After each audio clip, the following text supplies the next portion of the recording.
Selamat siang untuk Bapak Ibu Guru. Selamat siang Ibu. Terima kasih untuk kesediaannya, untuk kehadirannya dalam kegiatan kita pada siang hari ini.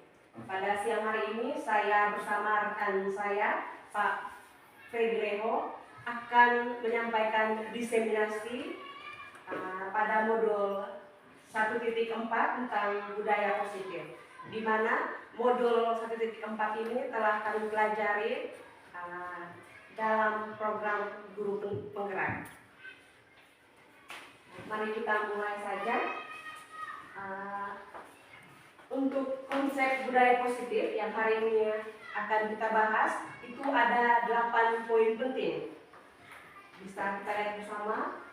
Konsep budaya positif yang pertama itu tentang perubahan paradigma positif.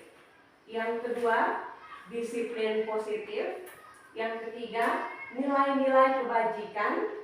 Yang keempat, kebutuhan dasar manusia. Yang kelima, motivasi perilaku manusia. Yang keenam, posisi kontrol guru.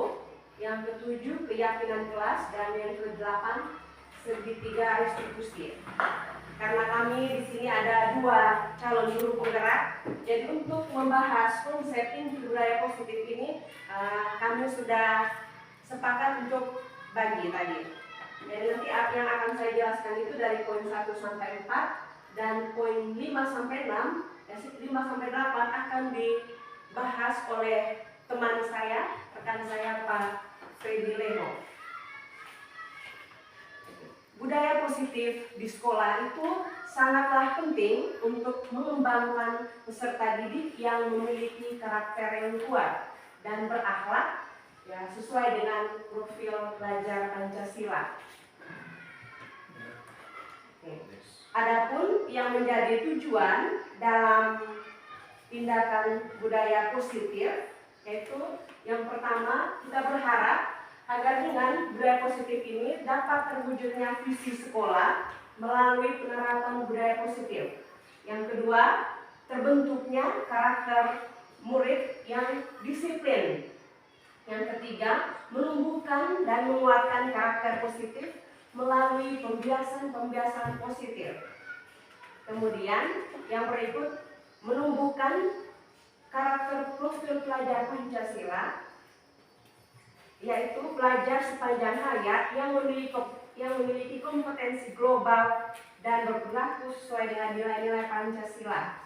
Yang berikut, menguatkan peran sebagai guru penggerak melalui penerapan restitusi dalam menanamkan disiplin positif para siswa. Yang berikut, kami berharap minimal 75% peserta didik setelah menerapkan budaya positif ini bisa menunjukkan karakter positif seperti religius, peduli, disiplin, toleransi, gotong royong, bertanggung jawab pada proses pembelajaran di sekolah. Kita mulai pada slide yang pertama tadi mengenai perubahan paradigma positif. Pembelajaran dengan paradigma baru. Dalam membangun budaya positif, sekolah dapat menyediakan lingkungan yang positif, aman dan nyaman agar siswa dapat berpikir, bertindak, dan mencipta dengan merdeka, mandiri dan bertanggung jawab. Pembelajaran dengan paradigma baru merupakan pembelajaran yang dirancang berdasarkan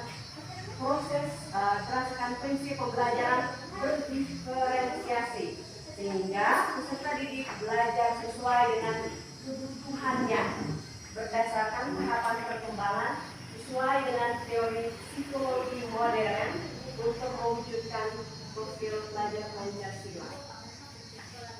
Yang berikut,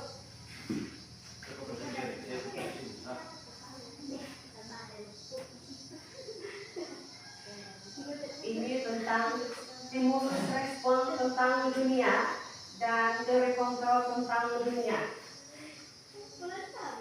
Kalau teori stimulus respon tentang dunia itu beranggapan bahwa kita semua manusia itu mempunyai kebutuhan yang sama. Tetapi Kalau teori kontrol tentang dunia itu beranggapan bahwa kebutuhan kita itu berbeda. Kemudian semua orang melihat hal yang sama kalau menurut stimulus respon tentang dunia. Sedangkan kalau teori kontrol itu setiap orang memiliki gambaran yang berbeda. Menurut teori kontrol tentang dunia, kita berusaha memahami pandangan orang lain tentang dunia dan beranggapan bahwa semua perilaku manusia, baik para guru maupun di sini anak-anak ya, setiap apa yang dilakukan oleh anak-anak, baik itu perilaku positif maupun negatif, itu semuanya ada tujuannya. Jadi slide yang berikut tentang disiplin. Bapak Ki Hajar Dewantara menyatakan bahwa untuk menciptakan siswa yang merdeka, maka syarat utamanya harus mempunyai disiplin yang kuat, yaitu disiplin diri yang berasal dari motivasi internal dari dalam diri sendiri. Jika tidak mempunyai motivasi internal, maka diperlukan motivasi eksternal untuk mendisiplinkan dirinya. Kalau dari Diana dosen menyatakan bahwa kata disiplin berasal dari bahasa Latin yang berarti belajar. Kata disiplin juga merupakan akar dari kata yang sama, yaitu disiplin atau murid atau pengikut. Diana juga mengatakan disiplin juga berkonotasi dengan disiplin diri siswa. Disiplin dapat membuat seseorang menggali semua potensi dirinya untuk mencapai suatu tujuan, sesuatu yang dihargai dan bermakna. Oke. Kemudian apa tujuan dari disiplin positif? Tujuannya adalah untuk menanamkan motivasi kepada semua siswa agar mereka menjadi orang yang mereka inginkan dan menghargai diri sendiri dengan nilai-nilai yang mereka percaya. Motivasi ini berasal dari diri siswa sehingga akan berdampak jangka panjang dan tidak terpengaruh dengan adanya hukum dan hadiah. Yang berikut tentang miskonsepsi tentang kontrol. Ya, yang pertama itu ilusi bahwa guru mengontrol siswa. Semua perilaku mempunyai tujuan, bahkan untuk perilaku yang tidak disukai pada dasarnya. Guru tidak dapat memaksa siswa untuk berbuat sesuatu jika siswa tersebut memilih untuk tidak melakukannya. Walaupun guru tampaknya sedang mengontrol perilaku siswa, tapi sebenarnya siswa sedang mengizinkan dirinya untuk dikontrol. Hal ini karena kontrol guru menjadi kebutuhan dasar yang dimiliki siswa. Itu miskonsepsi tentang kontrol yang pertama. Yang kedua, ilusi bahwa semua penguatan positif, efektif dan bermanfaat. Penguatan positif merupakan bentuk-bentuk kontrol untuk mempengaruhi siswa agar mengulangi suatu perilaku tertentu. Siswa tersebut akan menyadari dan mencoba untuk menolak bujukan guru atau mungkin akan menjadi tergantung pada pendapat guru tersebut. Ilusi yang berikut, ilusi bahwa orang dewasa memiliki hak untuk memaksa. Perilaku yang memaksa tidak akan efektif untuk jangka waktu yang panjang dan bahkan dapat membentuk suatu permusuhan. Ilusi miskonsepsi yang keempat itu ilusi bahwa kritik akan membuat orang merasa bersalah, dapat menguatkan karakter, menggunakan kritik dan rasa bersalah untuk mengontrol siswa, membuat siswa menuju identitas yang gagal karena secara tidak langsung mengajarkan mereka belajar untuk merasa buruk tentang dirinya sendiri. Jadi itu miskonsepsi tentang teori kontrol yang salah. Dan nanti akan dijelaskan oleh teman saya tentang fungsi kontrol guru. Bagaimana kita seharusnya sebagai seorang guru, bagaimana posisi kontrol kita yang baik di sekolah. Waktu selanjutnya saya berikan kepada rekan saya untuk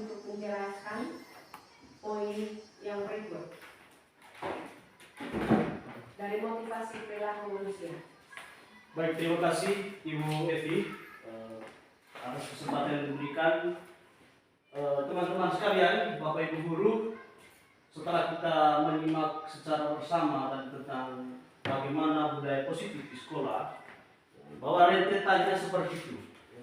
Jadi selanjutnya saya akan menjelaskan tentang motivasi dan perilaku manusia, ya.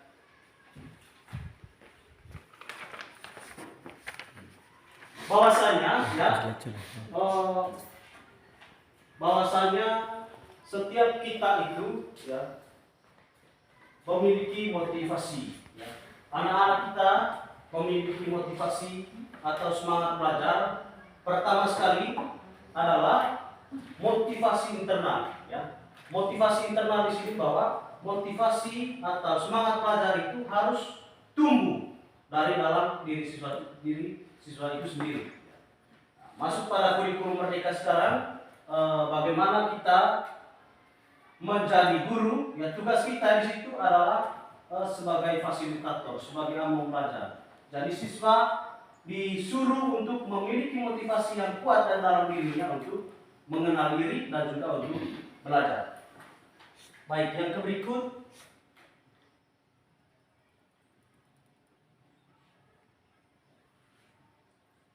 Tujuan dari disiplin positif, ya. Oke, sekarang pada keyakinan kelas, ya, bahwa baik Bapak Ibu guru sekalian, selama ini sebelum saya mempelajari tentang atau masuk bergelut dalam guru penggerak, saya tidak tahu, bahkan mungkin kita juga tidak tahu, bahwasanya di sekolah itu yang kita tahu itu adalah peraturan. Tetapi peraturan yang kita lakukan di sekolah atau yang kita terapkan itu sifatnya merujuk pada hukuman. Dalam teori yang disampaikan oleh Bapak Ki Hajar Dewantara, kita di sekolah harus memiliki keyakinan kelas. Di dalam aturan yang kita buat harus ada keyakinan kelasnya, dalam arti peraturan yang kita buat itu masih bersifat negatif. Negatifnya dalam hal cenderung kepada hukuman kepada siswa. Tetapi kalau keyakinan kelas itu dia bersifat atau kalimat-kalimat yang kita gunakan itu adalah kalimat-kalimat positif. Contoh, ya, contoh kalau keyakinan kelas, ya, dilarang makan dalam kelas pada saat jam pelajaran. Nah, ini adalah salah satu keyakinan kelas yang nilainya adalah nilai tentang kedisiplinan. Itu contoh. Ya. Kalau kita peraturan sekolah misalnya, datang sekolah harus jam 7. Apabila lewat dari jam 7 atau jam 7.15, maka kita kasih hukuman kepada anak-anak. Oke, yang berikut. Yang berikut pada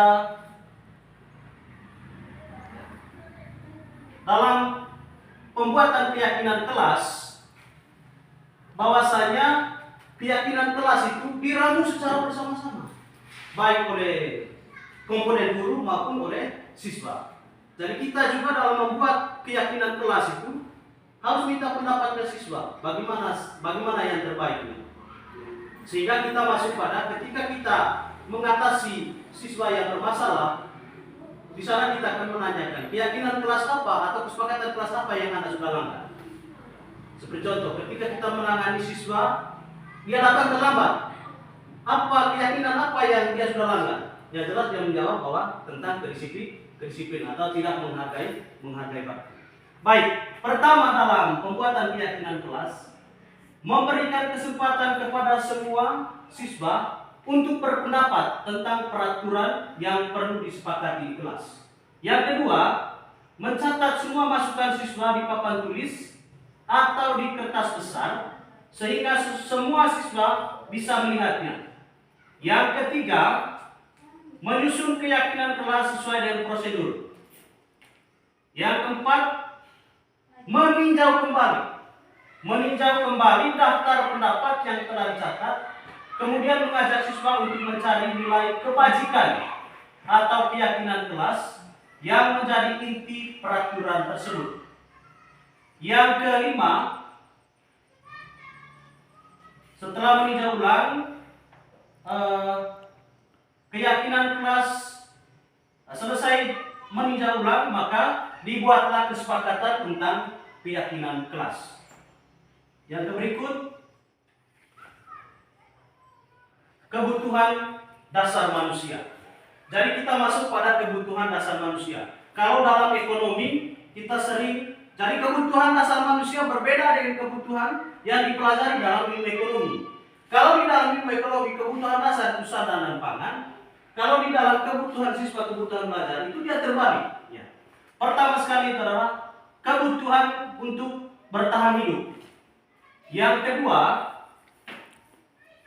kebutuhan penguasaan. Yang ketiga, kebutuhan cinta dan kasih sayang. Yang keempat, kebutuhan kebebasan. Dan yang kelima, kebutuhan kesenangan. Jadi anak-anak juga di kita itu memiliki kebutuhan untuk senang.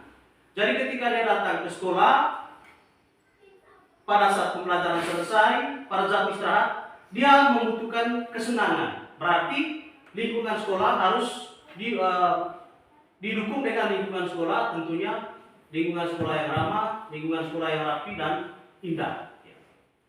Yang berikut,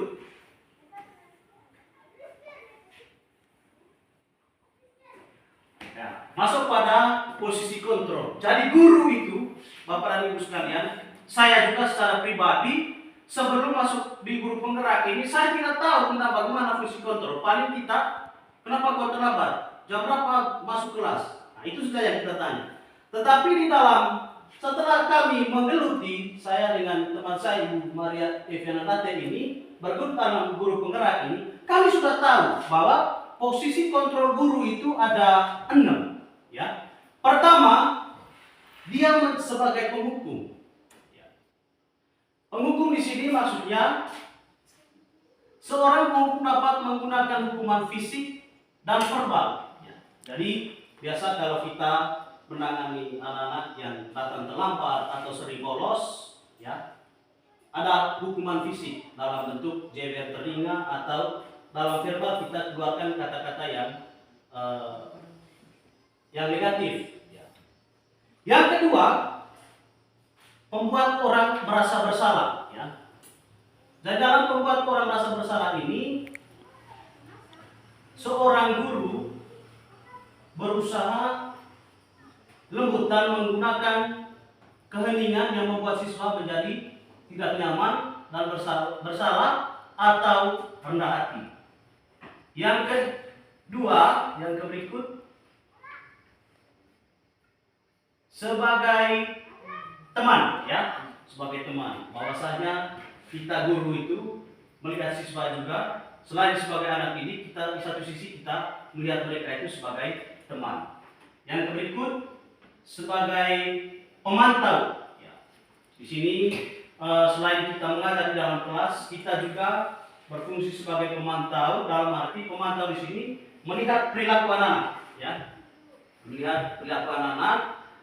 Perilaku baik dan perilaku tidak baik. Saya yakin Bapak dan Ibu semua, kita semua sebagai pemantau di sini, kita bisa menilai anak-anak itu mulai dari sisi keterampilan, kedisiplinan dan lain sebagainya. Yang terakhir adalah sebagai manajer. Ini yang paling penting Bapak dan Ibu. Jadi dari pertama sampai keempat, ya, itu sudah kita pasti semua kita sudah laksanakan. Tetapi menjadi seorang manajer itu tidak mudah.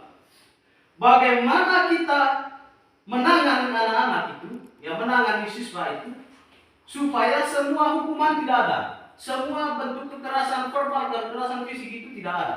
Tetapi yang ada, kita menyelesaikan sebuah soal dan mencari solusi terhadap masalah yang dihadapi oleh siswa tersebut. Nah, untuk memperjelas itu kita masuk pada yang namanya segitiga restitusi. Nah, di dalam segitiga restitusi ini masuklah, ya, kita guru itu berfungsi sebagai manajer, ya, berfungsi sebagai manajer. Nah, dalam penanganan sebuah masalah yang dihadapi oleh siswa di sekolah. Pertama, yang kita sampaikan adalah menstabilkan identitas anak-anak. Ya, menstabilkan identitas. Kita sapa dia dengan baik, ya. Terus kita sampaikan, tadi saya dengar dari guru piket kamu datang terlambat lagi. Alasan kamu terlambat itu kenapa? Ya. Jadi setelah itu baru kita ke validasi tindakan yang salah. Jadi kita memberikan gambaran bahwa semua orang itu bersalah, sehingga dia semacam tidak terikat dengan kesalahannya, bahwa saya juga anak bersalah, selalu bersalah dalam kehidupan saya setiap hari. Jadi kesalahan yang kamu buat tidak semata-mata kamu saja yang buat. Semua kita itu pernah berbuat salah. Lalu yang terakhir adalah menanyakan keyakinan. Itu masuk pada kita bagaimana mencari solusi terhadap persoalan yang dihadapi oleh siswa tersebut. Jadi kita di sana mencari solusi secara bersama-sama. Tentu dasarnya adalah keyakinan kelas tentang kedisiplinan. Oke teman-teman, Bapak dan Ibu guru semuanya, sekian saja berkaitan dengan penjelasan pemahaman kami, saya dan Ibu Evi ini terkait dengan budaya positif. Jadi tujuan kami adalah bagaimana kami berbagi pengetahuan yang kami peroleh dalam selama mempelajari modul 1 ya, sampai sekarang modul 1.4 tentang budaya positif. Kami berbagi dan kita usahakan supaya kita sama-sama berkolaborasi. Akhirnya sekian dan terima kasih. Baik, terima kasih